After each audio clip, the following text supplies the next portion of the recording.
What's going on, YouTube? It is time to break down the team that we are going to climb to Masterball rank with, all on YouTube. We'll be doing the matches every day, but first of all, let me break down the team and introduce you to what we are calling Shock and Awe.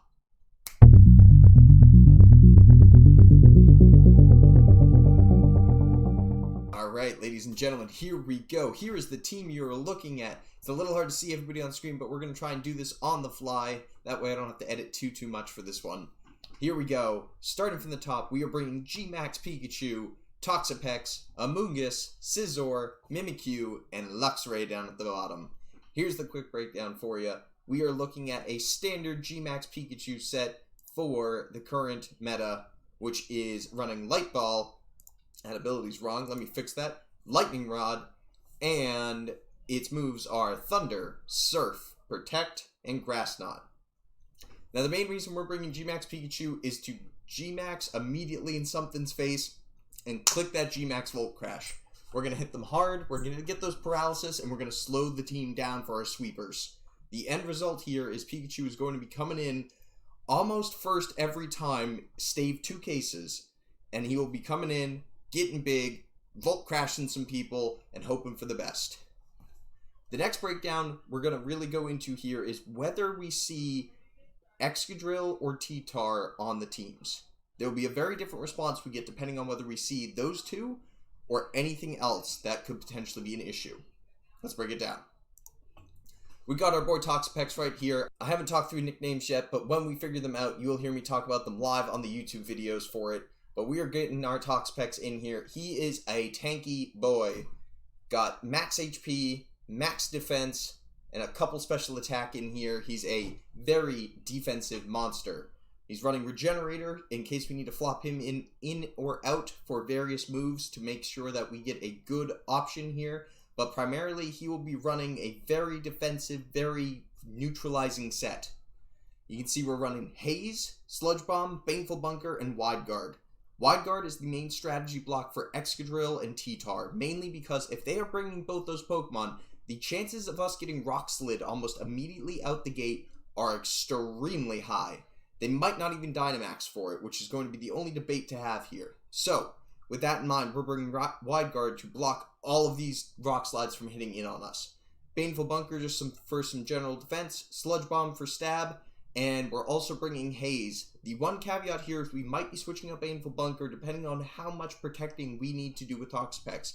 I honestly don't know whether we're going to find that we're going to need the Scald on it for potential burn along with any potential damage into those ground types, but he is essentially going to be our blocker for Rock Slide. That's primarily his reason to sit out front so that Gmax Pikachu can then slow them down for our breakers at the end.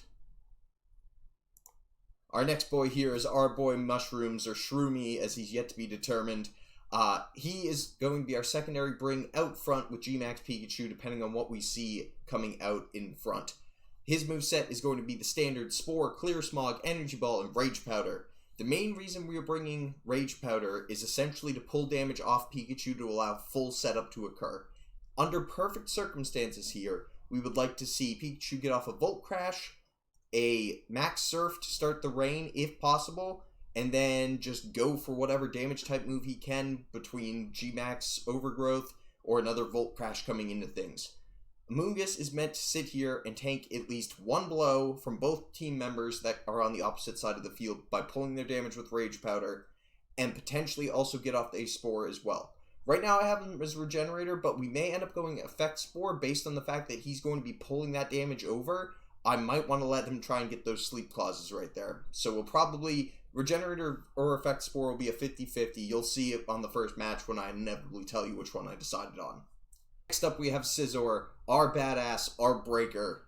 He is running a Life Orb Technician set. You can see he is max attack, max speed, a little bit extra in the defensive line, but he is meant to come in and start a wailing on things. He's meant to outspeed pretty much everything, especially after Pikachu gets those Volt Crashes off, and essentially will probably go down almost immediately. Scizor's going to come in and start wailing. Obviously, we're running Dual Wing Beat for flying, Bullet Punch for stab, Swords Dance, and U-Turn.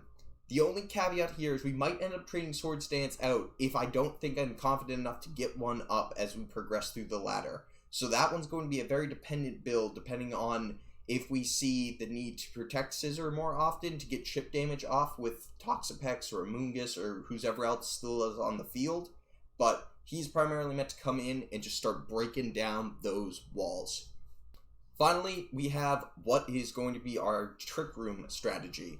This Trick Room strategy is built around the last two Pokemon, Mimikyu and Luxray, purely because I have a full understanding of Dusclops and trying to prevent that from doing major damage to our team. If we see a Dusclops or an Indeedee female, this strategy is what comes out front. We have Mimikyu here with a Lumberry. He's running the standard set. Trick Room to reverse Trick Room on them. Drain Punch I'm running instead of either Phantom Force or Shadow Claw, and you'll see why in a minute. We are running Shadow Sneak, obviously, and Play Rough. Standard, speedy, physical sweeper. Nothing special about this build. It is a common Mimikyu build. Finally, we have our Luxray, our cream of the crop. Right now, I'm running Expert Belt on him. I don't know whether I'm going to keep that or we're going to switch it up for something else. That's just what I've had on him for testing. We're running Intimidate. We are not running a Guts Luxray. The main reason for that is we're running bulky physical. So you can see it's max 252 HP, max attack, and a little bit in special defense. He's an animate nature. He's meant to live at least getting smacked once. And you'll see now why this strategy becomes pivotal. If we see the Dusclops and something else come in, these two come out front, and what ends up happening here is we get the Intimidate off, which probably doesn't make too much of a difference. But then the first move we are going to click on Luxray is Swagger. Pending we don't think they have Will-O-Wisp. That's the caveat here. If we Swagger the Mimikyu, and it immediately clears the confusion with that Lumberry, then we are immediately at a +2 without getting hit, with Disguise still up. We Dynamax the next turn after that and immediately kill anything on the field. That is the pivotal play here, is making sure both Mimikyu and Luxray live at least a turn. Because he's going to Swagger, or, the caveat here, if we don't feel like Luxray is going to live the turn, we can immediately go for a heavy crunch on something too. Or if we feel like they're both going to focus target down Mimikyu, then we can go for a heavy crunch into Dusclops, into whatever is on the opposing side of the field, and actually do some major damage to it. Obviously, we're also running Wild Charge and Superpower, the two other standard moves for Luxray, but primarily, it's going to be Swagger or Crunch that we're clicking every time, and then Luxray is just going to go deep and try and get as many kills before it faints due to Wild Charge, most likely. The team you're looking for as we start our climb to Masterball, straight up July 1st on YouTube. We're going to be posting daily videos for it, so get ready for them.